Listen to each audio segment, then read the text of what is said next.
Systems engaged. Frequencies synchronized. Prepare for incoming transmission. Coming to you from somewhere in the multiverse, this is Robots from Tomorrow.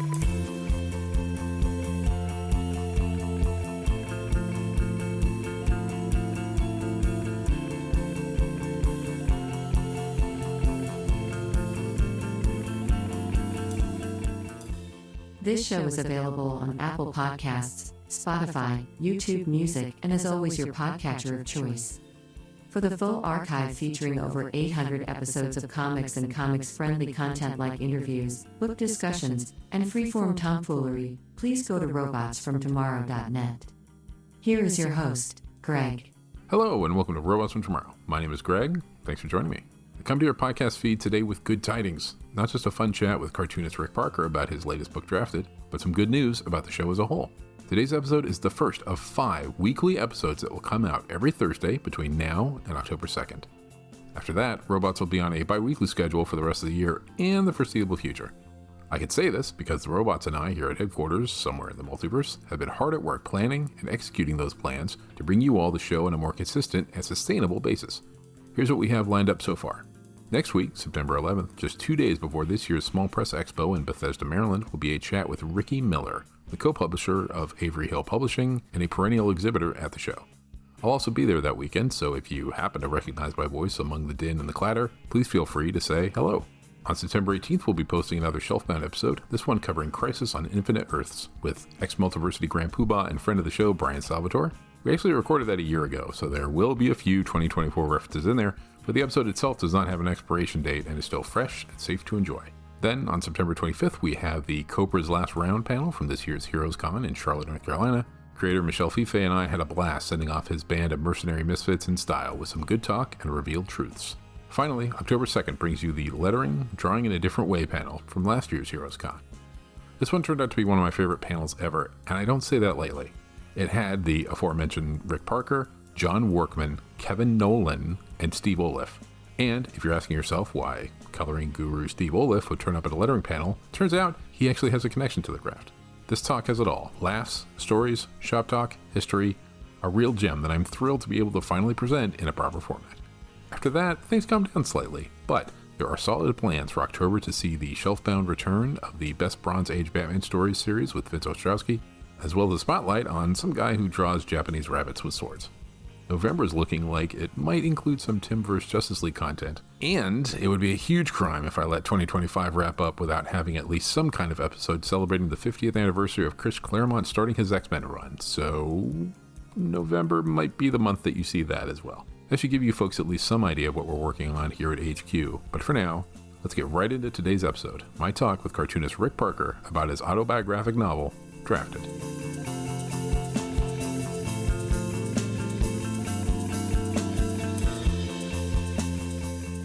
A public service announcement before we start. Today's episode will not require math of any kind. I feel this is important to mention right off the bat because today's guest has a checkered past with the study of numbers. In his latest graphic novel, Drafted, readers can see how math did him no favors in trying to stay out of the military during the height of the Vietnam War. The 256-page book, the first of his career he has written and illustrated, covers that 3-year period in the U.S. Army in autobiographical detail, both funny and heartbreaking. After being honorably discharged, the cartoonist would eventually get a job at Marvel Comics as a letterer for such titles as G.I. Joe and basically the entire line of Spider-Man comics.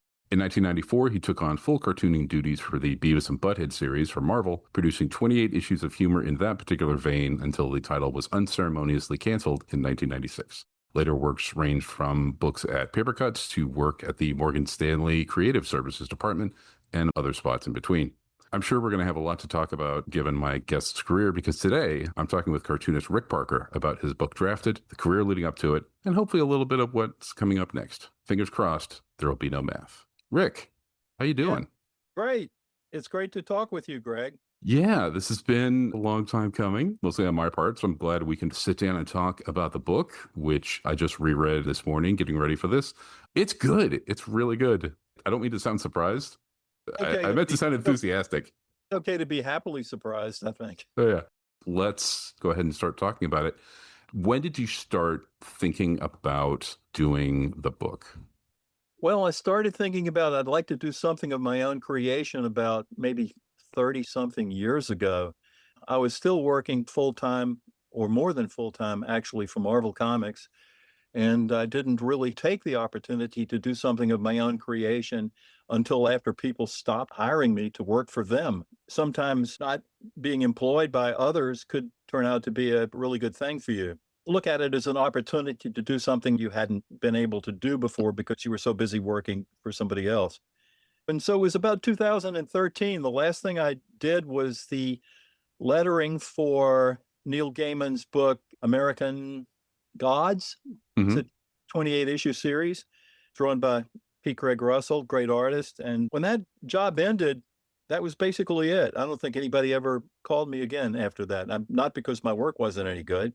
It's Hmm. just because I think that people have their own, they have their own friends and the people that they know. And sometimes if you're out of sight, out of mind, it's not necessarily great for your workload.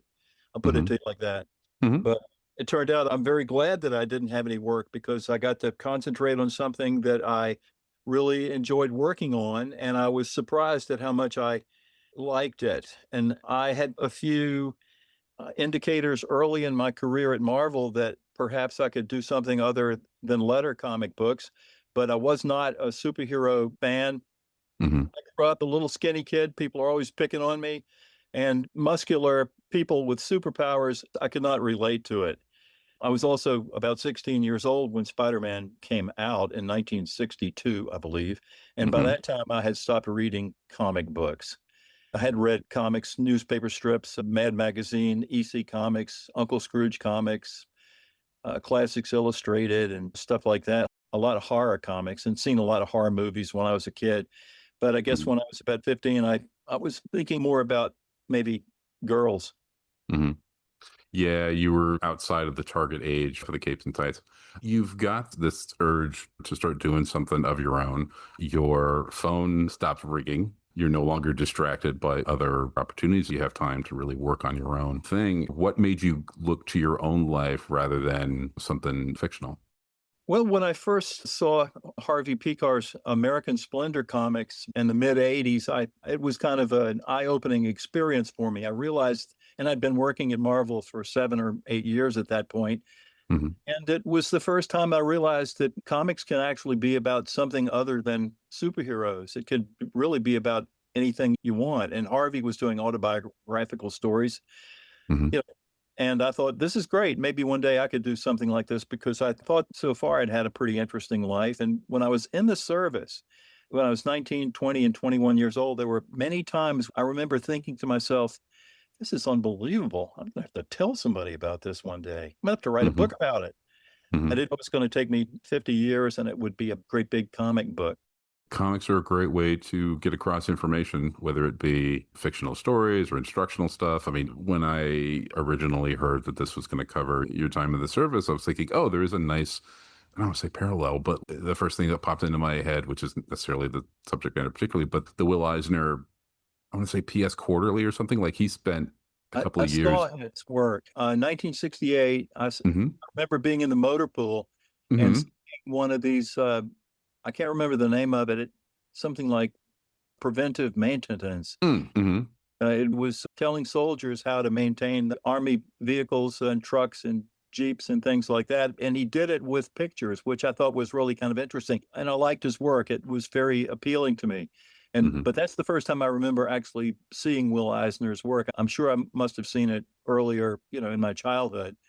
But I don't remember the names of a lot of the artists whose work was in those books. Hmm. I remember seeing Jack Davis's name on a comic once, and then somebody told me that he lived in Georgia, and I was living in Oh. Georgia, and I really liked Jack Davis's work. So I thought, Hmm. wow, if he lives in Georgia and I live in Georgia, maybe somehow I can be a cartoonist like Jack also. Hmm. Yeah, Mm. it's interesting, all these little blocks building this foundation for you to get where you are today. I didn't really know what steps to take in order to achieve whatever goal I had for myself. I thought it's silly to think that just because somebody else lives in Georgia, you could be an artist like him. I'm sure there's probably a little bit more to it than that. Yeah, but I mean, every little, when you're looking for something to see the people that have done the thing, any similarity is easy to grab onto. When I was 9 years old, somebody handed me a copy of a Mad comic book, and I don't remember which issue it was, but I remember where I was standing when I saw that, and I just thought it was the Harvey Kurtzman, Will Elder book, Mm, and I was blown away by how great I thought it was. And I also read comics in the barber shop in the old days. While you were waiting to get your haircut, the place I went to in Savannah, Georgia, had a table with a bunch of comic books that had been read so many times that the covers had fallen off. hmm And I remember liking Tales from the Crypt, the original version of that book, with the depiction of the old crypt keeper who was kind of the narrator who introduced the stories. And he was a creepy looking old guy with long white hair. And, in those days, men did not wear long white hair. So it was just something really kind of odd and fascinating about this guy. He was also talking directly to the reader, which I thought was interesting. When reading these books, you see these characters interacting with each other, but very rarely do they ever turn to the reader and say, "What are you looking at?" Especially as a kid reading that stuff, you're so engrossed in the story that can make more of a connection to you. Also, it Um, was great. I wanted to say, Greg, it was really nice 50 years later when Jim Salicrup at mhm, Papercutz decided to bring that book back from the dead, so to speak. He mhm. called me and asked me if I wanted to illustrate the introductory sequences with the Crypt Keeper, the Old Witch, and the Vault Keeper. And I mean, I went from being a kid that marveled over this stuff, no pun intended, when I was young, to actually getting to be one of the people who drew those characters. And that was certainly a thrill. Yeah, nice little circle. You know, Exactly. you've got this opportunity to work on something of your own. You're like, okay, I want to look at like these 3 years chock full of story opportunities and things. When did you actually start working on it Actually, officially? officially working on it in 2017. Okay. And even though I knew I wanted to do the book, I wasn't happy with my figure drawing. So I hmm spent well over a year just practicing drawing the human figure, male figure, in every conceivable, bending over, standing up, jumping from hmm behind. hmm And until I came to the conclusion, well, I'm never going to be, Wally Wood, but I think I can live with this. hmm It's okay. And the other great thing is that readers cut you a little bit of slack with the artwork. I don't think they are particularly tolerable of bad stories. If they don't like the story and it's not told well, they'll stop reading your book no matter how great the artwork is. I thought that, well, I'm going to make sure that I do the best story I can, and hmm hopefully the readers will be okay with my drawing. Ultimately, you're the one that has to live with your work. So I was okay with my drawing. And as you know, it just keeps getting better and better. hmm A better artist this year than I was, when I first started that book, which has now been over 8 years ago. I'm sorry to say. Yeah. Time went by pretty quickly. My mother used to say it's all about time on task, right? The more you do it, the more reps you put into something, you're just going to get better. That's right. Yeah. And mentioning that because I know that there are a lot of young artists and maybe some not so young artists or people that are creative that want to do something and they're not happy with the present state of their work. I'm just saying, try to be happy with the present state of your work, do the best you can, but keep in mind that you are going to get better with every single good faith effort you make. hmm And I think in terms of the work, having a good story and telling it clearly is paramount. And I think one of the other things that works is just consistency, right? So like the storytelling is clear and it's very it this is probably just gonna be super No, obvious. this is really It's interesting. uh I'm enjoying what you're saying. oh, okay, good. That's the plan. It's very idiosyncratic, right? Which is obvious, but I really should have tried to Well, I write don't this know. down better. Well, that's okay. Um, And I would love to know what you mean by idiosyncratic because I have no idea what you're talking about. so, and this isn't just something with you. So when I look at your work, I see Noah Van Sciver. I see your line. It has like a wiggle to it. There is a certain amount of cartooning Yeah. that It's you share cartoon. with a whole bunch of Yeah. Yeah. folks, and there is certainly a line of thinking that everything should look as photorealistic as possible, and Well, I don't believe that. neither do I. See, I think that's an opportunity to fail because I hmm think you're never going to be able to match reality. And I hmm think you're trying to draw a person who looks exactly like a real person really does, then you're setting yourself up for failure. Yeah. Um, And that's so the cartooning, there's a bit from Understanding Comics. Scott McCloud is talking about abstraction. So on the left side of this line, there is a circle, two dots, and a line. And on the right side of this abstraction is essentially a photo. And the art is basically somewhere in between. The further away you get from the photo and the closer you get to more abstraction, the more the reader will put themselves into the image. Even if it's just subconsciously, they will invest more of themselves in there because they're getting less from it. And it's like they need to achieve a certain level of connection. So if they're not getting it in detail, they will then invest themselves. So one of the reasons I like more cartooning in general is because it lets me participate in the enjoyment of the experience. So one of the things I think is successful about the book and this sort of comic booking in general is that it is clear as it can be. It's as detailed as it needs to be, but also has enough wiggle, for lack of a better, yeah, for lack of a that's better term, that I can invest in it. okay. Does that make any kind of Yeah, sense? no, I Okay. understand. I understand. Yep. Well, I always thought I was good at I drew funny. A lot of people Hmm. say you draw funny. So I wanted to continue to draw funny. So a lot of the characters, probably the facial expressions and things were fun to draw somebody like that. Hmm. This is a period of your life over 50 years ago. How did you go about researching Hmm. the period that you're depicting, the specific places? Obviously, you were there, so you have your memories, but I'm assuming there needed to be more, Um, there needed to be some researching. Oddly, I remember when I had to draw the United States Post Office, which was where the draft board was located in Savannah, Georgia. I looked at the beautiful old 19th century building, so I was able to find a picture of it online, Hmm. and that served as reference for that particular building. My own home appears in No. there, and I looked at a picture of my house from the outside just because I had to draw it from that angle. And Hmm. I was kind of hoping that people they'll ride by and they'll see that, oh, that's where that guy used to live. And I'm hoping that somebody would knock on the door and say, "Do you know your house is in this book?" Hmm. But a lot of the other things I just kind of made up.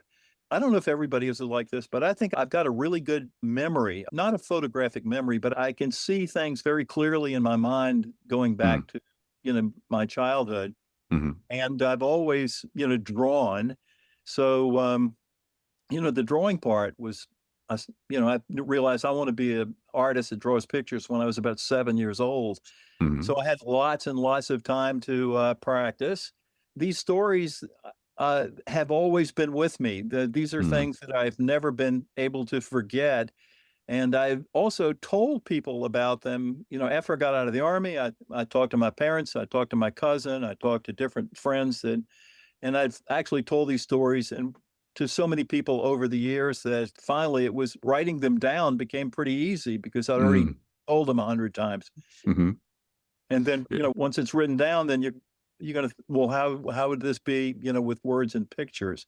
Yeah, I it's had a funny. lot of had good on the job training at working at Marvel for nearly 20 years. I working Hmm. on all these great comic books that done by all these talented people. I'd like to think that I learned something. In those days, Hmm. you got to work on the original artwork. So, I Hmm. held everybody's pages, original artwork in my hands at one time or another for at least 30 minutes while I was working on Spider-Man or John Romita's work or, Hmm. John Buscema or Larry Hama or whoever it was, Hmm. Bob Camp, all these really talented people.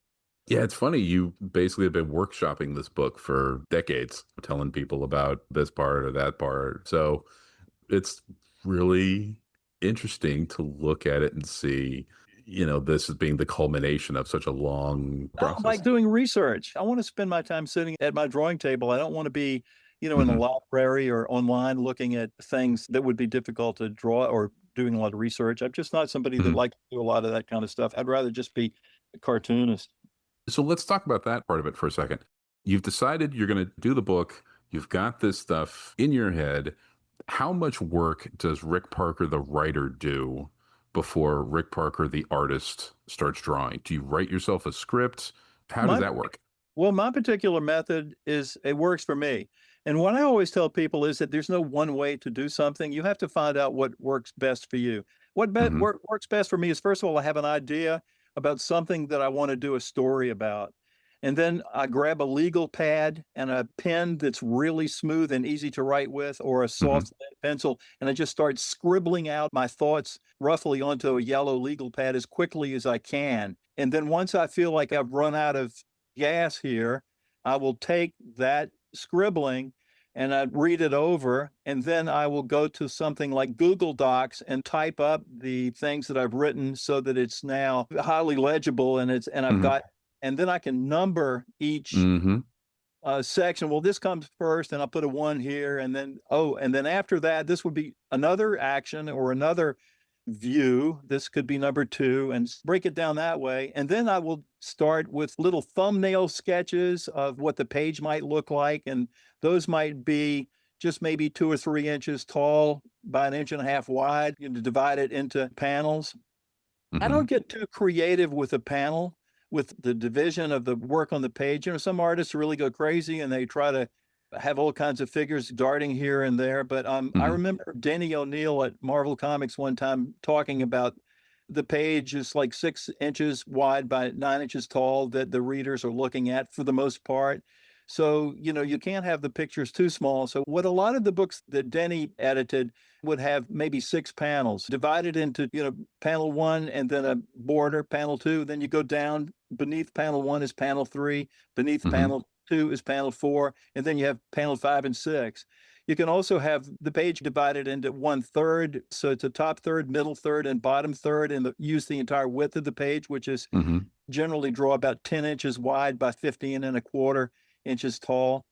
Hmm. I don't get too creative with the page layouts, but my belief is that, I want to tell a story and I want it to be as clear as possible. When people start not understanding or they get confused, then they start having these feelings that it's not comfortable and they will stop reading and never pick it up again. Hmm. It's like a conversation between you and a friend. If you're Hmm. talking to somebody and in the middle of your conversation, you can see the person is starting to lose interest or is their eyes are looking at something else and they start to drift away and you never get to finish the conversation. Well, that's terrible.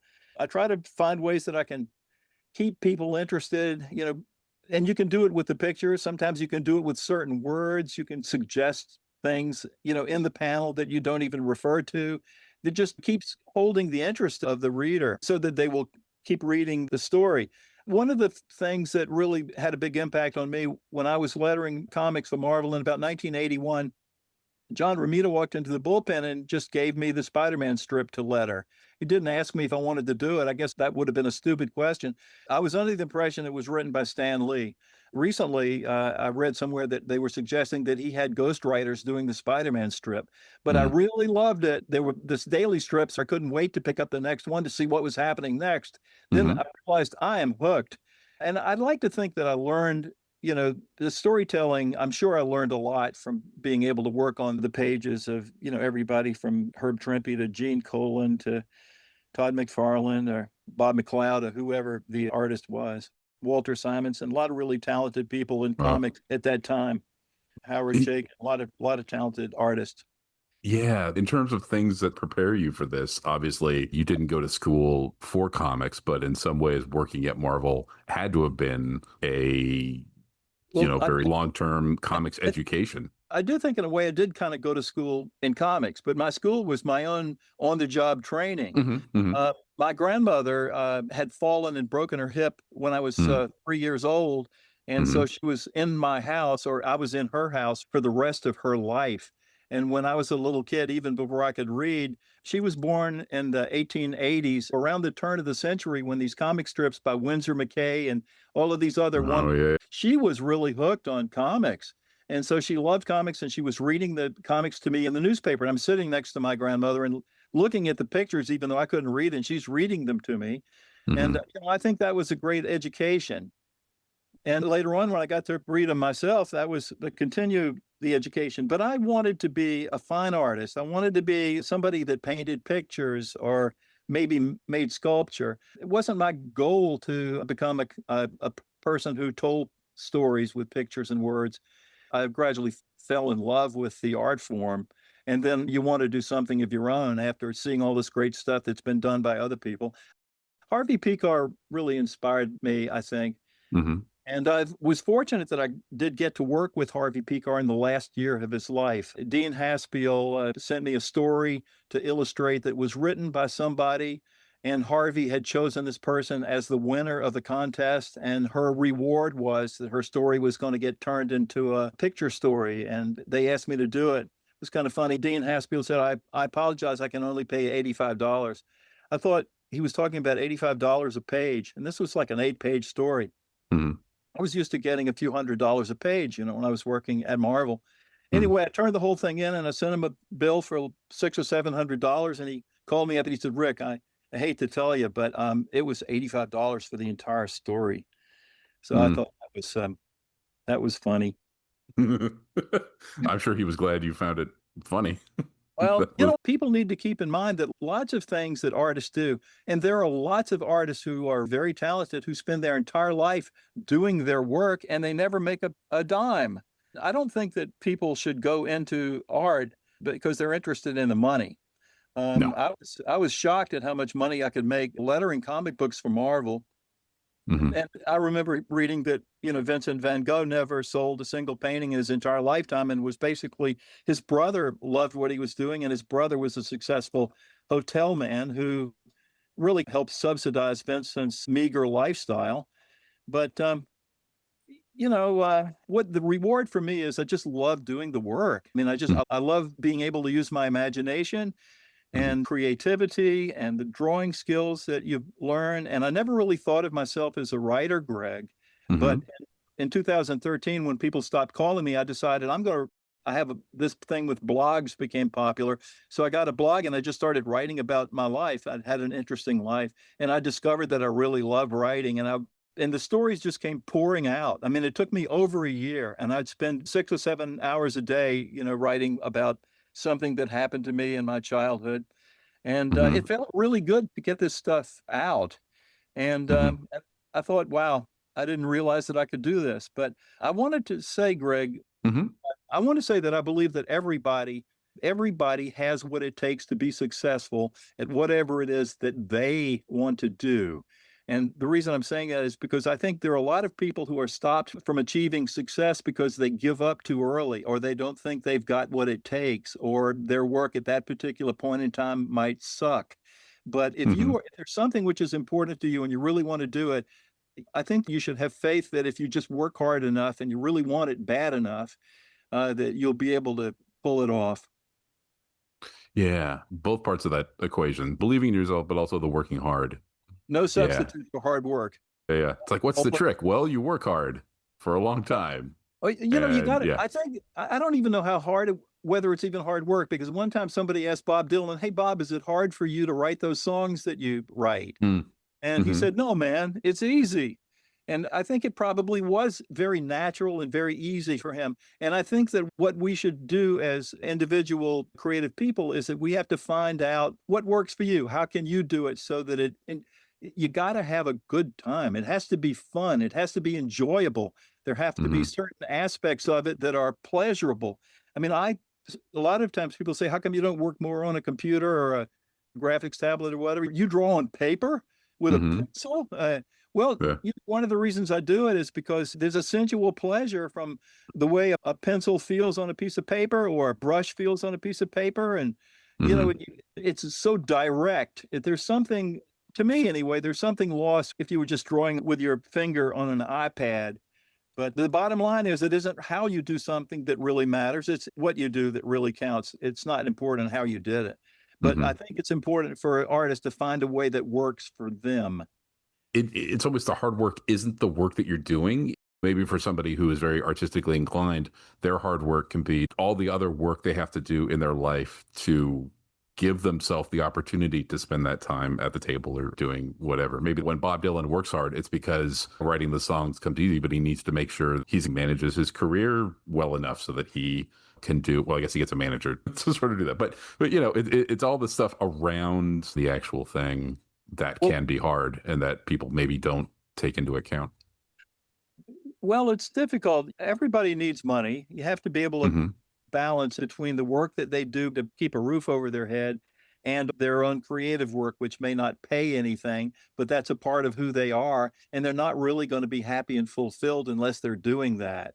I feel bad for people that have to spend all of their time working for somebody else. I think it's okay to spend some of your time on stuff like that. And it's great if you can spend all of your time working for yourself, but that's just not how it is with most of the people. But you Hmm. got to find a way that works for you. Charles Schultz was very successful with the Peanuts comic strip. And if you look at those characters that he draw, he made them real for people, even though people don't have little short legs and arms like that. But Hmm. it doesn't have to be realistic. You just have to create something that you feel. I'm sure he loved his work, and that came across, and he imbued these characters with a certain personality. I Hmm. wasn't a big Peanuts fan when I was a kid, so I'm probably the wrong person to be talking about Peanuts. I just took one look at Peanuts and I didn't like the artwork, so I never read the strip, which was a terrible mistake on my part. Hmm. I think people should don't dismiss something too quickly, because you might find if you got into it a little bit that it's a very valuable thing for you. And Hmm. people are always like, they take one look at something and they move on to something else. Anyway, I don't want to get into some kind of philosophical thing here. I think it's interesting, and this is actually something that you touch on very early in the book.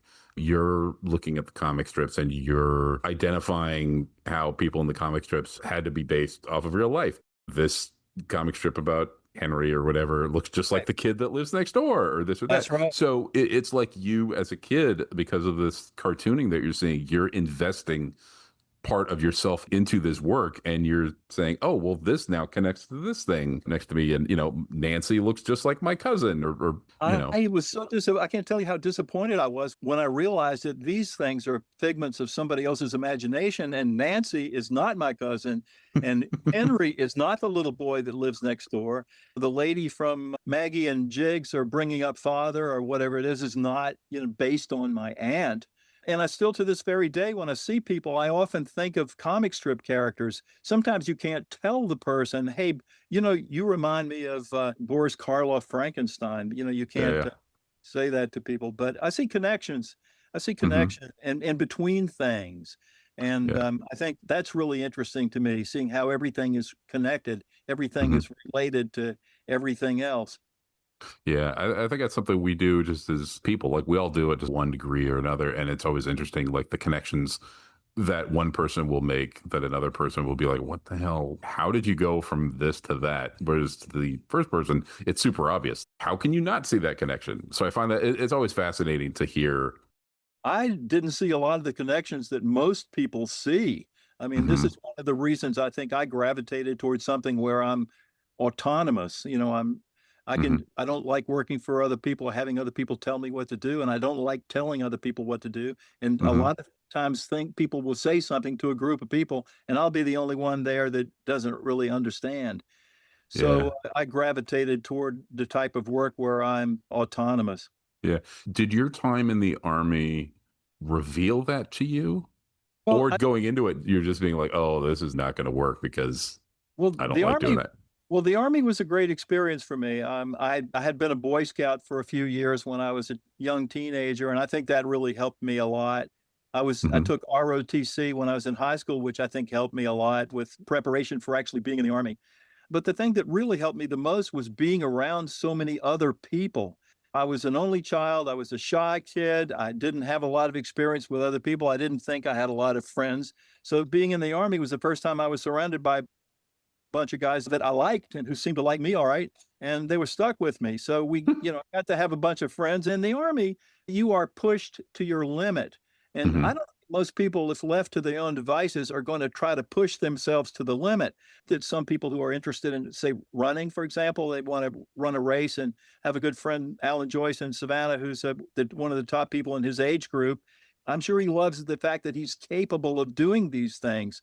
I understand that, but the Army was good for me. Hmm. I just assumed I was going to get killed. I mean, that was I thought, well, I've been the victim of, if I get into a fight, I'm the one that gets beat up. So, Hmm. I not looking forward to going into any kind of combat situation. And as it turned out, the book, I don't want to spoil it for anybody, Right, but right. the book is not about Vietnam. The book is not about war. The book is about a young person who is thrown into a life-threatening situation over which he has no control and is not very well prepared for. And I think a Mm-hmm. lot of people can relate to that because we've all been in that situation at one time or another. Mm-hmm. I was just the other thing is that, not long after I started this, I realized this isn't just my story. This is a Mm-hmm. story of about 150,000 other guys like me. And Mm-hmm. and some of those and most of those people are not going to be able to write and illustrate a graphic novel about their experience. But I've been very happy to see the book in the hands of some of my contemporaries, some of the people who are my age and who went through some of the things that I went through, and they all could relate to it. It brings back memories. I can't say what it did for them, but the fact that some World War II veteran was reading the story about me being in the kitchen talking to my mother with the cat up on the counter and saying, "What is this fucking cat doing up here on the counter?" Yeah, yeah, That guy was a World War II veteran and he was 102 years old and he was laughing at oh, that story. There's just no substitute for that kind of reaction from yeah, someone. Most of the yeah. time, you don't get to see the reaction from people. You're working alone in your studio. The Mm-hmm. book is out there. You don't get to sit in a chair across the room and watch somebody read the book. Mm-hmm. Although I guess if your book is in a library, my book is in the Falmouth Library. I could go down there and I could pretend I'm just in there reading the newspaper and watch somebody reading my book. But Yeah. the old Rick Parker would be more interested in that. The person that I am right now just wants to finish the project that I've been working on for the past couple of years. And Mm-hmm. I'm going to be 79 this month.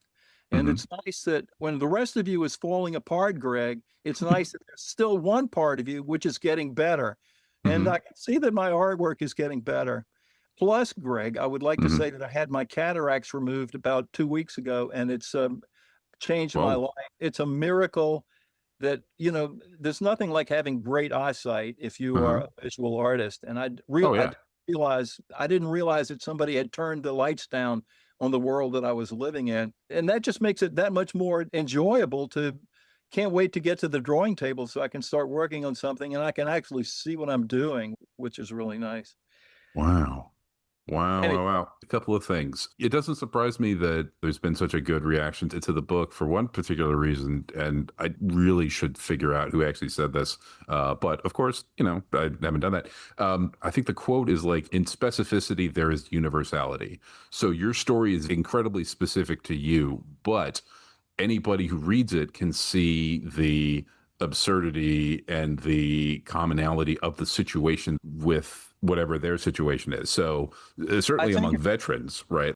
Greg, I'd like to believe that anybody, not you don't even have to have been in the military or Mm-hmm, be a mm-hmm, I think a woman, if I would love to think that a person would be able to read the story, would be able to sort of identify with my character and start caring about what's going to happen to me next. And mm-hmm, I think mm-hmm, if you can create a character and the comics that people are they're interested enough or curious about, and then they start care. I care about what happens to this guy.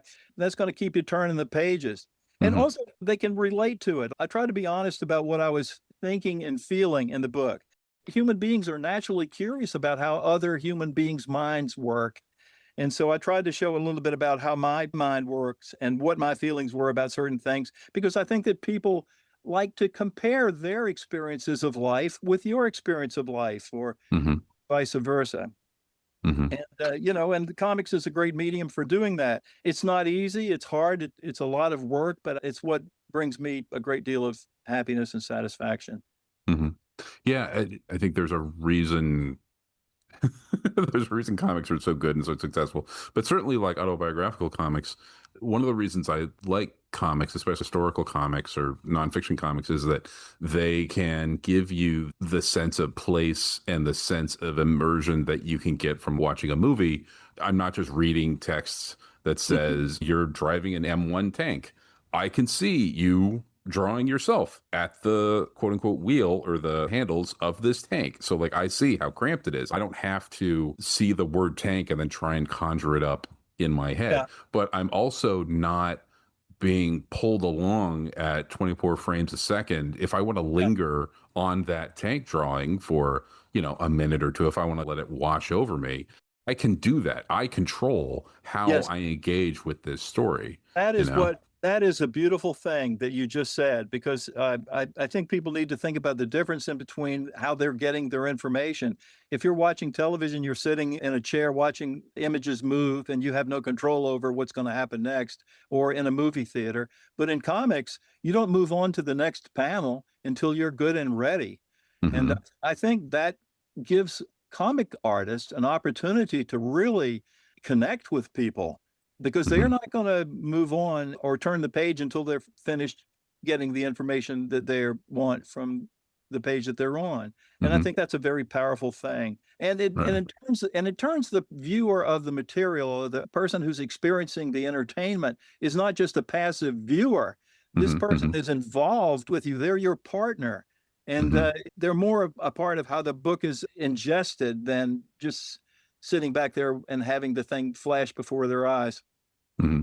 Yeah. Not that the movie eye flashing experience can't be enjoyable. Obviously, it certainly can't. But Yeah. the control that the reader has, they can linger, they can go back and forth. Now, yes, if you're watching something at home, you can rewind or scroll back and check things out.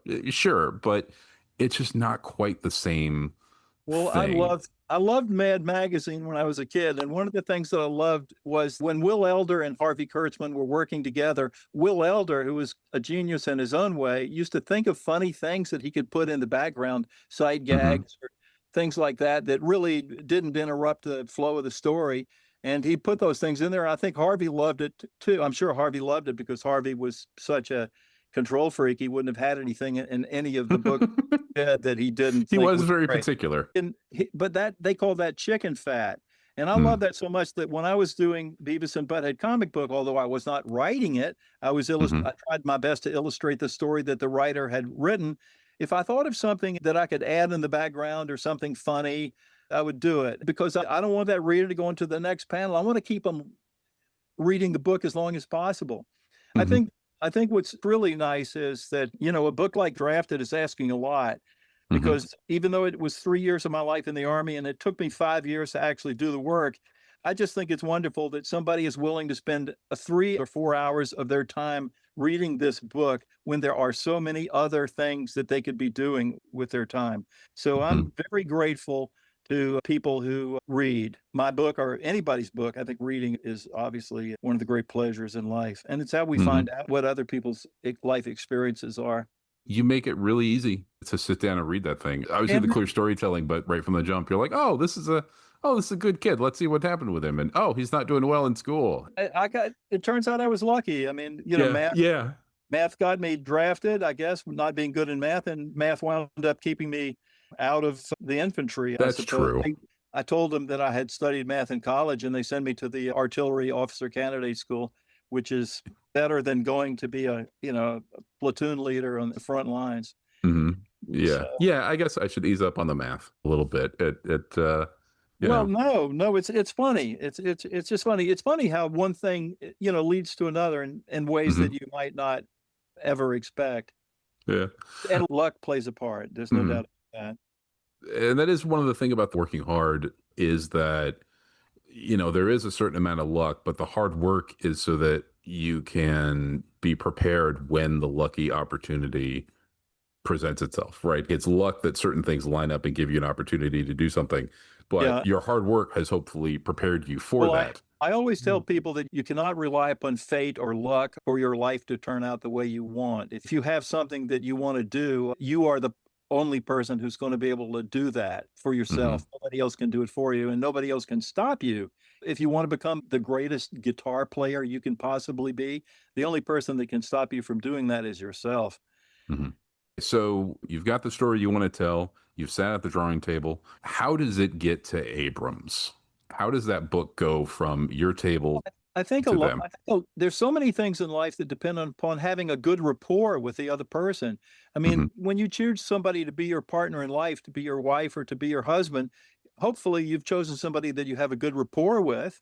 If Hmm. you choose for the wrong reasons, it may not work out. But I went to the Museum of Cartoon and Comic Art in 2009 to hear a lecture, I think, about Will Eisner. It might have been about Jules Pfeiffer. But anyway, the person who was doing the talk was Charlie Kochman. Mm. a well-known editor and had been working for Mad Magazine at that time. And I'm not sure whether he was working for Abrams then or not. But after listening to what Charlie said and thinking about the way he was thinking about things, I just walked up to him when the thing was over and I introduced myself. And I said, I would love to work with you one day. And I don't know if he even knew who I was. I guess Beavis and Butthead had been over, but you can't assume that people saw that book. But anyway, after I had about 80 pages of the work done, and it was clear to me that I was going to be able to do the entire book, it was just a matter of doing it. I wanted Charlie Kochman to be the editor. And I also saw the books that Abrams was putting out at their table at the New York City Comic Con, and the books were beautiful. They spent a lot of money making those books. The pages were nice. The coloring was great. I mean, they had the beautiful covers on them. You want your book to be presented to the reader in the best possible way. And they certainly did a beautiful job on that book. Josh Johnson was the designer of that book, by the way. Very talented young man. If anybody has the book, take the dust jacket off and look at the cover. A lot of people don't realize what's under the dust jacket. And Charlie Kochman acknowledged the receipt of the book. When I first sent it to him, FedEx, the package of 80 pages, I also sent it to Fantagraphics. I got a nice letter back from Gary Groth, and I sent it to Drawn and Quarterly. I did not have an agent. These were just companies that were doing books that I liked, and I thought maybe they would like mine. But after a while, I didn't hear from Abrams or Charlie Kochman, and let's face it, there are many other books that they have. I'm not the only person there. I talked to a good friend of mine whose name is Danny Fingeroth. He recommended a certain agent that I contact, and I contacted the agent. She said she was really busy. She couldn't handle any more people, but since Danny had recommended me, that she would take a look at my material. So I sent it. A couple of weeks later, I got a phone call, and she said, Rick, I couldn't put it down, which is, I thought, this person is smart. They're an agent. They've been in business for 30 years, and they think something I did was so good that they couldn't put it down. That's the kind of thing that you want to hear. So I just wanted to throw my arms around this woman and never let her go. But she made it happen. She got on the job and did whatever agents do, had meetings or telephone calls or whatever. And the next thing I know, Charlie Kochman and my agent are calling me up on the telephone. And not long after she became my agent, they are saying that, he said, I want to do the book. I love the book. I thought it was beautiful. And those are the kinds of things that you want to hear from people. And I'm so glad to know that, because even though I felt good about what I was doing many times in my life when nobody else felt good about it, but in this particular case, it seemed to have hit on something that other people can relate to and other people seem to enjoy. And I'm very grateful for that. So you'd basically mapped out what you wanted the book to be. You're 80 plus pages into it by the time it goes to Abrams and you get an editor. What is the editor's role in that particular relationship? Well, I think that they help you shape the book. And one of the things that Charlie said that I thought was very valuable is that he said, Rick, this isn't the story of a young kid from Georgia that gets drafted into the Army during the Vietnam War. This is a story of a young artist who gets drafted into the Army. So at that particular point, I started thinking, wow, what were some of the things that I was an artist, obviously. I'd thought of myself as an artist since I was 7 years old, and I'm 19. So for the past 12 years, I've been thinking of myself as an artist. What were some of the things that happened to me that might have related to me being an artist? Well, the very first day I was there, this guy came up and he was very intimidating, and I thought he was going to kick my ass. And so I told him, I'm an artist, hoping he would take pity on me. And he whipped out his wallet and showed me a picture of his girlfriend and, said, can you draw this? And, I scrounged up a piece of paper and a pencil from somewhere. And about an hour later, I'd done a pretty good drawing of his girlfriend, which he liked. And that's one of the stories in the book. And that takes right away. But there were several times when I was in the Army and I got to use my whatever skills, imagination that I had. And I think it made it a better book. It kind of gave the book something that maybe unified it, or a theme, or a thread. I think that was a very valuable contribution.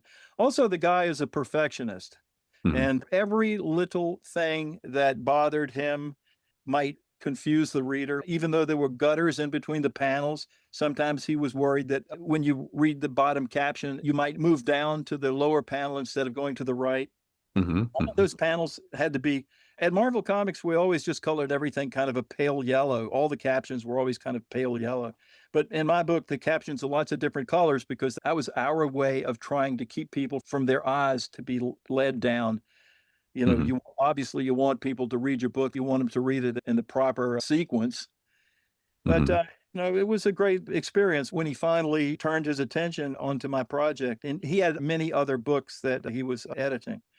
But, so it was probably very gratifying to have worked so hard on something and to hear, like, yes, he has notes, but it was a dream come true for me because I'd spent most of my adult life working in comics on other people's material. And a lot of the stuff I worked on was really good, but some of the stuff I worked on wasn't that great.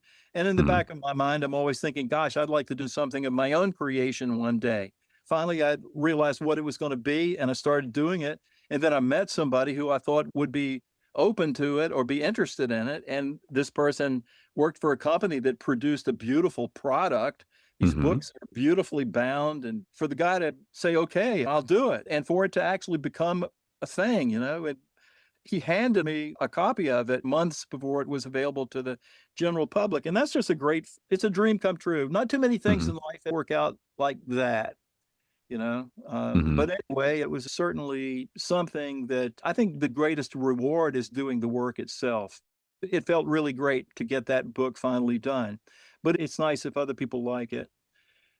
It's nice when an idea you have becomes that kind of reality. I'll put it to you like that. Yeah. And now I'd like for them to make a movie about it, Greg. If you know anybody, who works in film and wants to adapt my book into a movie, I would be very happy about that. I'll see what I can do. To your friends, Greg. Oh, a lot of important people. Yeah. I'm super connected, but I'll see what I can do. Although if people want to see you on a screen, there is a short documentary, Rick Parker, I'm afraid, that is quite charming. I just watched it this morning. Oh, thank you. And it's a neat little short. That was done by Shannon Meserve, and she's a very talented director. I thought they did a beautiful job with it. And Sam Brosnan was the editor. It's a 5 neat minutes. little, 5 minutes. well worth every single second. So that brings Drafted up to Drafted coming out. We are now a year later. What's on your drawing table right now? Drafted was supposed to come out in the fall of 2022, and I realized it's not coming out in 2022, and it wound up coming out in the fall of 24. So there was 2 years in between when the book was finished and it finally came out. Rather than just fret or feel bad about it, when I realized the book isn't coming out when I thought it was, and it could be a couple of years before it comes out. And that made me very nervous because I was not exactly a spring chicken. I mean, I was 75 years old. I would like to see my book come out. I just decided I'm just going to do something else. I'm going to start on a new project. That's what I enjoy doing. That's what makes me happy. And I've had an interesting life. I think I'll do a book about my life as an artist in New York. And I started on that, and I've been working on that for almost 3 years now. And I hope to finish it sometime in the next year or two. I'll be looking for a publisher for that book as well. And my agent has a couple of people that she's talking to, but Abrams passed on it, so they're not going to do it. So somebody else is going to have to do it, or I'll have to publish it myself. But I'm hoping, and I'm not hoping, I'm going to make sure that I make this book the best thing that I have ever done. Yeah, well, that's a pretty high bar because Drafted's really good. Say that a couple of more times, please, Greg. Drafted is really good. It's solid. I read it in one sitting, a long sitting. That says a lot. That says a lot. That took hours. That took hours for you to do. But it didn't feel like it because it was just, my new best what friend, happened next? My new best friend, buddy. Mission accomplished. So as we're kind of on the home stretch here, I want to mention that you will be at New York Comic Con this October in Artist Alley. People can definitely see you there. I get to see people that I worked with for many years that I don't get to see very often. And it's always great to meet the fans. Yeah, I've seen you at shows, and it's fun watching you, I wouldn't say work the crowd. Interact with people. But interacting, yeah. like people of different ages is also nice. I love people. I'm a people person. I think people are an interesting thing. going. And I love children. I can really relate to kids because I'm basically a kid myself. Yeah. I tell everybody I'm a 12-year-old kid trapped in a 78-year-old man's body. I will definitely do that. So my last question, comics can be both a lonely job and a communal job at the same time. You've obviously spent a lot of time by yourself just working, Right. but you're also connected with your peers, and you had that chat with Noah Van Sciver. So you've certainly been able to connect with not only your generation, but also a younger generation. I Um, love his work. yeah. I think he's a great cartoonist. Talk about maintaining those type of connections over your career. Well, I try to encourage young artists who I think are doing something in the same field that I've been working in my whole life. Hmm. And in fact, I try to encourage everybody because you never know who's going to stick with it and who's going to wind up doing something else. But Hmm. very often people will show me their work, and I try not to say anything negative about it because you never really know. But if somebody shows me something and I really love it, I go out of my way to let them know that I think what they're doing is great. And Hmm. I first ran across Noah Van Sciver's work. This is like 15 years ago, I guess Hmm. maybe 2008 or 2009. He was doing this comic book called Blammo. I got a copy of that somewhere, and I thought that, man, this is really funny and this is really fascinating. I love the way this guy draws. He's so open, he's so honest. You really can get inside his head and you can see what he's thinking and how he's reacting to different things. Hmm. And it's really nice when years go by and that person begins to have a big success of himself. He's got lots of books out there. The Fonte Bukowski book and Hmm. there's a book about Abraham Lincoln that I thought was great. He was a Mormon, was brought up as a Mormon. So he did a book about Joseph Smith and the Mormons because this Hmm. was an opportunity for him to spend a lot of time really researching and finding out all about things Mormon that he might not have known about from just having been a Mormon. Hmm. Hmm. But I'm happy to see people succeed and also to do things which are so great because this is a great art form. Graphic novels are very popular right now, and people that never read somebody read my book and told me they'd never read a graphic novel before, and I thought that's great. I'd maybe introduce them to something they enjoyed, and maybe they'll read other graphic novels. But there are lots of very talented young people and some not so young that are working in the field of comics, COMIX Hmm. today. Uh, Hmm. Go to the library, go to the bookstore, stand around, pick these books up, thumb through them. I guarantee you're going to find something that you will walk out of there with and love. Hmm. There are so many different places I could go. Obviously, we barely touched on Beavis and Butthead. We barely touched about your time at Marvel and all of the other things, but I think this is a good place to wrap things up. Anything else that we need to mention before? Anybody listening to this, do not wait around to be invited to do something that you want to do. Mm. I was under the impression that somebody is supposed to ask you to do something. And I kept waiting around for somebody to discover that I had a certain amount of skill and talent. But go Mm. ahead and give yourself permission to do it, to be that person. Do something which you love and put it in front of somebody who might be the type of person who might like something like that. And perhaps some good things will happen. You have to make your life yourself. You can't depend upon somebody else to do things for you. Hmm. And if whatever we become in life, 90% of it is up to us. Believe in yourself, work hard, and make your dream come true.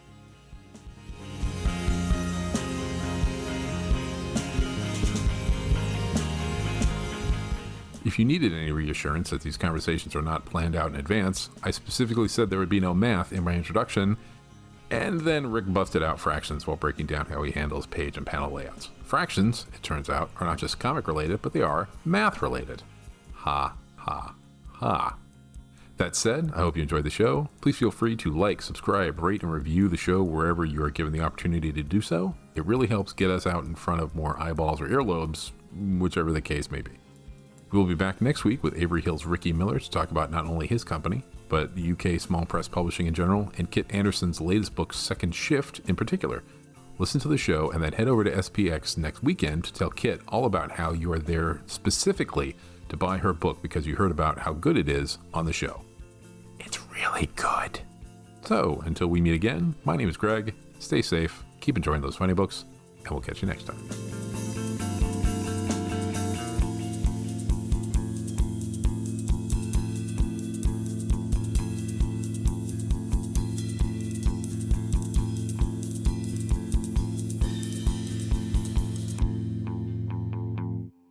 Thank you for listening.